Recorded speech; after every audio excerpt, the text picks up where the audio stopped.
Hear what happened? True crime, Fine. we online. Come check this out. Tune in, it's about to go down. So bad. True crime, Fine. true crime, based on real life events. Every story has two sides. Telling the truth, telling them lies. Them of me, anybody with eyes, they can see that this the truth that I am speaking. Blood leaking, what's the reason? No remorse for the family. Where's the justice? We need peace. Another plot twist this week. Got me on the edge of my seat.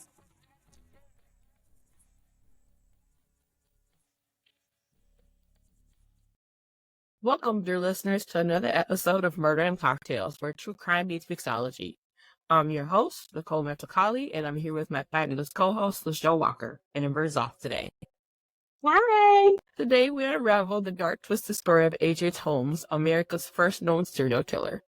In the late 19th century, Holmes turned the bustling streets of Chicago into his hunting ground, constructing what would become notorious as the Murder Castle. A maze of hidden rooms, trapdoors, and soundproof chambers, his fortress of terror concealed the horrifying acts of a man whose charm and intelligence masked the heart of pure evil. Join us as we journey into the mind of a master manipulator, exploring his devious schemes, shocking crimes, and the legacy of fear that he left behind. Before we begin, we want to remind everyone that this episode possesses graphic content and may not be suitable for all audiences. So, grab your favorite libation and let's raise a glass to a murderously good time. But first, some true crime news. The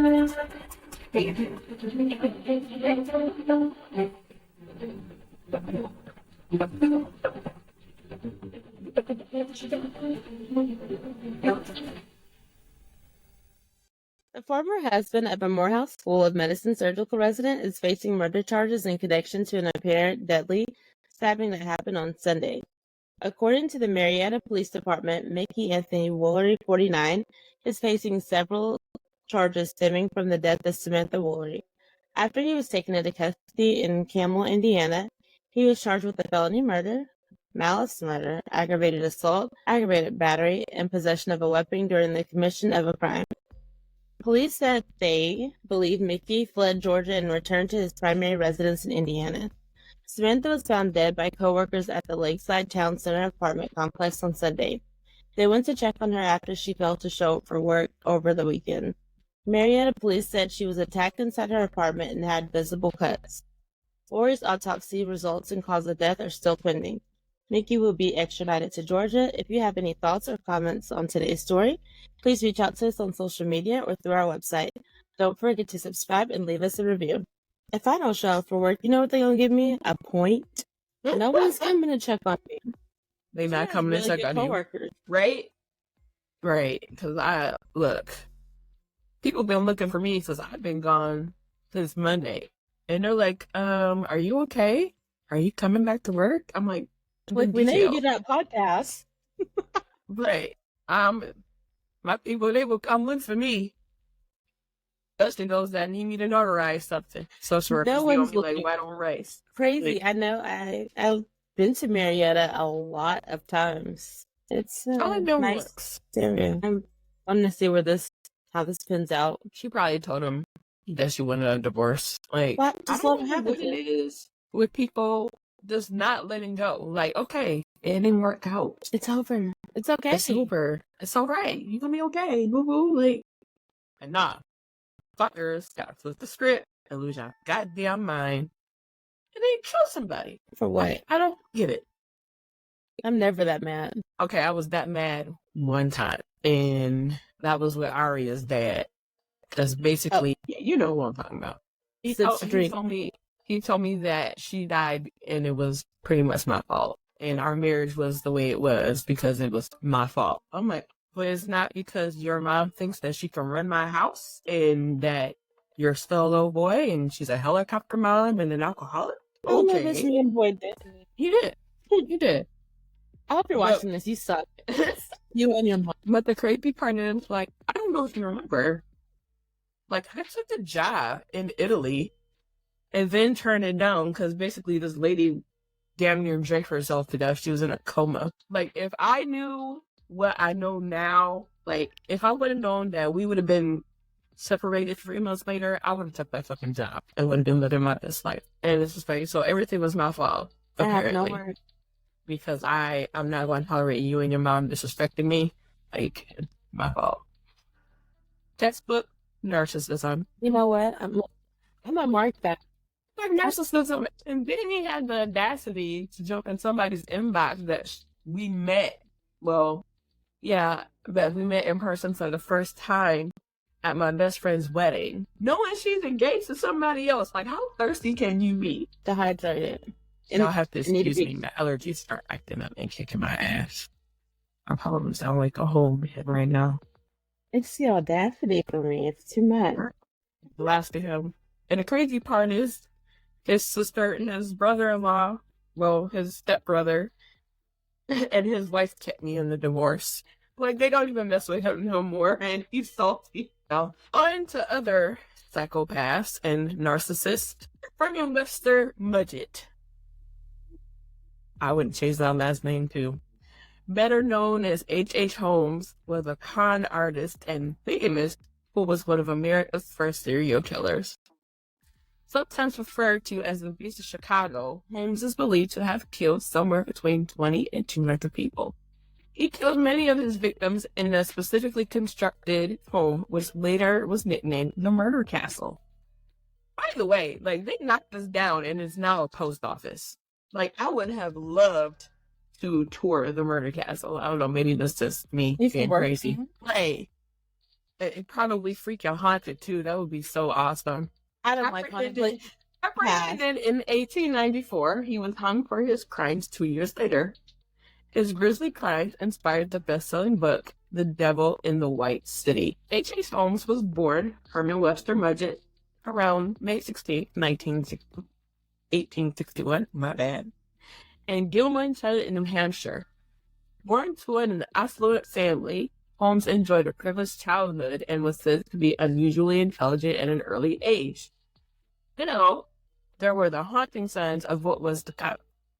He expressed an interest in medicine, reportedly leading him to practice animal surgery. Some accounts indicate that he might have been responsible for the death of a friend. Holmes' life of crime began with various frauds and scams as a medical student at the University of Michigan. Go Blue! He stole corpses and used them to make false insurance claims. Holmes might have used the bodies for experiments as well. This sounds like some American horror shit. Right? You remember that episode, that guy, I guess, like, sewed bat wings onto a baby or something like that? You know, I love American Horror Story. I've watched them all. Yes, that's one of my favorites. That particular season was crazy. In 1885, H.H. Holmes moved to Chicago. He soon found work in a pharmacy using his now infamous alias, Dr. Henry H. Holmes. He eventually took over the business and was later rumored to have killed its original owner. Holmes had a 3-story building constructed nearby, creating an elaborate house of horrors. The upper floors contained his living quarters and many small rooms where he tortured and killed his victims. Some trapdoors and chutes enabled him to move the bodies down to the basement, where he converted the remains in a kiln or disposed of them in other ways. During the 1893 Columbia Exposition, Holmes opened his home as a visitor's hotel. Unfortunately, many guests did not survive in what became known as the Murder Castle. Many of these victims...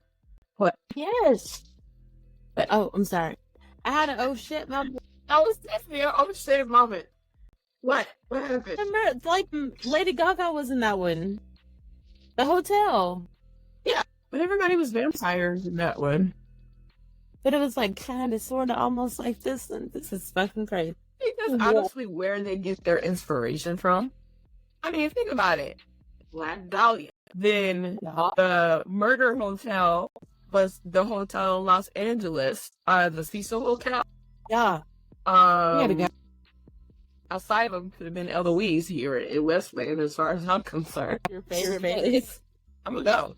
I'm gonna make sure I take some sage and some holy water and wear a cross, but I'm gonna go. I'm going. I am very, but this, I don't think that's gonna work. Bobby come out, if I go and I bring something home with me, he leaving. I stand with him. Be on my side. Sorry, no. Not if you got ghosts. Sorry, no. I guess. Many of these victims, no one knows for certain the total number, were women who were seduced, tricked, and then killed. Holmes had a habit of getting engaged to a woman only for his fiancée to suddenly disappear. Other victims were lured by the offer of employment.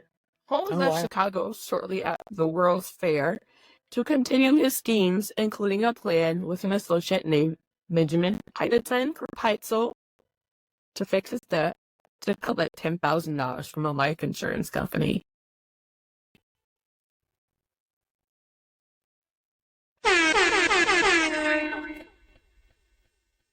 All right. It's time for our favorite segment, Sip and Solve. Grab your shakers and glasses because we're about to mix up a drink that perfectly complements today's dark twist and turn. Today's featured cocktail is the Beach Dead Body, courtesy of NighterMystery.com. Here's how you can concoct this intriguing libation. You'll need 2 ounces of rum, 1 ounce of orange juice, 1 ounce of pineapple juice, a half ounce of coconut cream, a half ounce of fresh lime juice, and a pineapple or lime slice for garnish. Okay. You add your ice, rum, pineapple, orange juice, coconut cream, and lime juice to a cocktail shaker, shake until chilled, and strain into a tiki glass and add plenty of ice. Garnish with the pineapple slice or lime wheel, and enjoy. That just sounds pretty damn good. What if I don't have a tiki glass? Because who has that? Use a regular glass. Ain't gonna stop me. I'll fuck around and put it in the damn red solo cup. I would put it in a pineapple. Oh, that sounds... Ooh, we should try that. Okay. Write that down. Jailed at one point for another fraud, Holmes confided in fellow inmate and notorious outlaw Marion Hedgepeth, who knew Holmes as H. Howard, about the life insurance scheme. Hedgepeth later helped investigators by revealing details of their discussion. So basically he was snitch. And they were snitching in the 1800s. Right. While the authorities eventually identified Howard as Holmes, they did not catch on soon enough to stop his final murders. Holmes killed Peitzel, and after telling his widow that her husband was still alive and in hiding, convinced her to let him travel with 3 of her 5 children, who also became his victims. After several weeks of outrunning the authorities, Holmes was finally apprehended in November 1894. During his time in custody, he gave numerous stories to police, once admitting to killing 27 people. Convicted in 1895, Holmes appealed his case but lost. Estimates of the total number of people Holmes killed ranged from 20 to as many as 200 victims. Holmes died on May 7, 1896, when he was hung for the Peitzel murder. Roughly 34 years old at his death, the Beast of Chicago was buried in Philadelphia.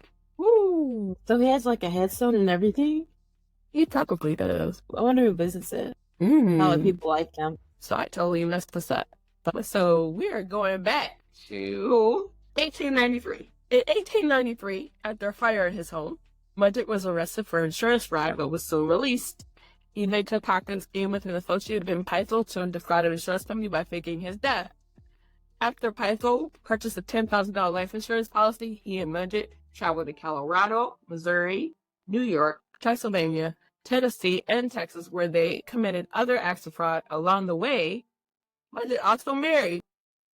Returning to Missouri, Mudgett was arrested for fraud and briefly jailed in St. Louis. While in jail, he met Marion Hedgepeth, a career criminal who agreed to help Mudgett in the insurance scheme of Peitzel. Meanwhile, Peitzel moved to Philadelphia and opened a fake patent office to swindle investors. After his release from jail, Mudgett traveled to Philadelphia and killed Peitzel. He then convinced Peitzel's widow, who had been aware of her husband's involvement in the insurance scheme, that her husband was still alive, later giving her $500 of the money he collected. Worried that some of Peitzel's 5 children might alert the authorities, Mudgett killed 3 of them. Insurance investors were alerted to the fraud by Hedgepeth, and Mudgett was arrested in Boston, Massachusetts in 1894. He was tried in Philadelphia for the murder of Peitzel and was sentenced to death by hanging. So he confessed to 27 murders, but he later increased the total to more than 130, though some researchers have suggested that the actual number was actually more than 200. And he sold his story to the Hearst Corporation for $10,000. What? That's So a lot this of money mystery, back. it really was. Like, you could probably live off of $10,000. Can't do that shit now. At all. These myths can obscure the stories of Holmes' actual likely victims. Two of the earliest were Julia Connor and her 6-year-old daughter, Pearl. They disappeared around Christmas of 1891 after Holmes had an affair with Julia and involved her in his business schemes. During his life, Holmes alternatively denied killing Julia and confessed to accidentally killing her while performing an abortion. It's unclear what happened to her and Pearl. So, Holmes may have also murdered Emmeline Cigrand, Minnie Williams, and her sister Nettie Williams. Emmeline and Minnie appear to have had a personal and business relationship with Holmes when they disappeared. But as with Julia and Pearl, it's difficult to say what happened to Emmeline, Minnie, and Nettie. As we reach the end of this chilling episode of Murdering Cocktails, we want to thank you, our fantastic listeners, for joining us on this journey into the chilling tales of H.H. Holmes. Your enthusiasm for true crime and mixology makes each episode truly special. Before we wrap up, remember to follow us on your favorite podcast platform to stay updated on our latest concoctions of crime and cocktails. And of course, share the love by leaving a review. Your feedback helps us keep the spirits high and the stories flowing. Remember to visit our website, truecrimemeetsmixology.com, for the week's cocktail recipe, The Beach Dead Body, inspired by today's episode, and to check out our favorite things. Until next time, stay curious, stay safe, and keep those glasses full. Cheers to the mysteries that keep us coming back for more. Ooh, that show was good. I can't wait for the next one to come out. Binging on the podcast. Hope true crime never run out. What's gonna happen in the next episode? Nobody don't know. I'm in suspense. This get intense. No turning back now. I'm all in. True crime. We online. Tune in. It's about to go down. True crime. True crime. I'm based on real life events. Every story has two sides. Telling the truth, telling them lies.